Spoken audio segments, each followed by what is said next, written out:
Sir, baka ho gusto niyo magpahinga na. Dahil dumidilim na ho eh. Kumukulog, baka abutan pa tayo ng ulan.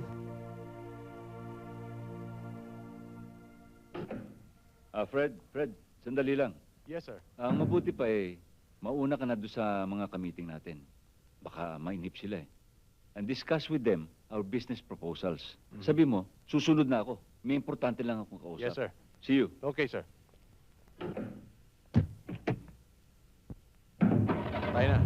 Susunod na lang daw siya.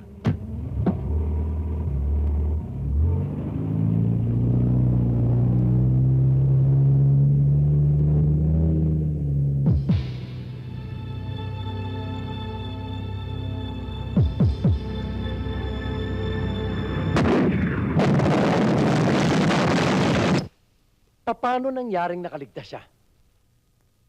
Di ba pinagbiling ko sa inyong tiyakin ninyo?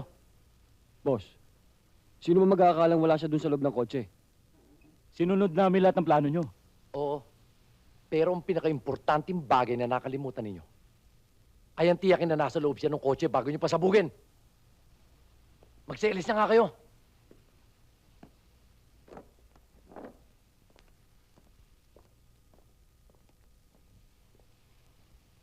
Sino ba talaga ito? Meron ba akong atraso sa inyo? Malaki, Lopez. Buhay. Buhay ang atraso mo sa akin. Maswerte ka pa rin. Dahil kung nagkataong nakasakay ka sa kotse mo, edi sana sumabog ka na. Pero hindi na bale. Magkikita pa naman tayo.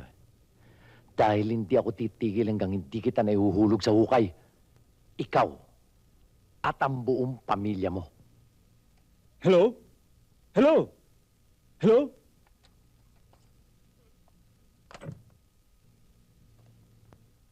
Bakit, compadre?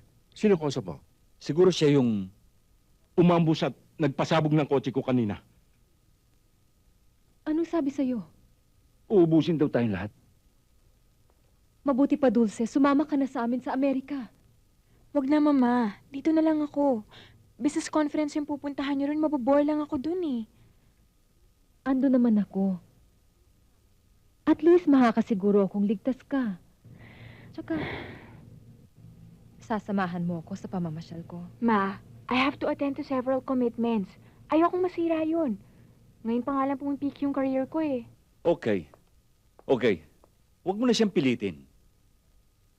Iha, this is one thing we have to agree on.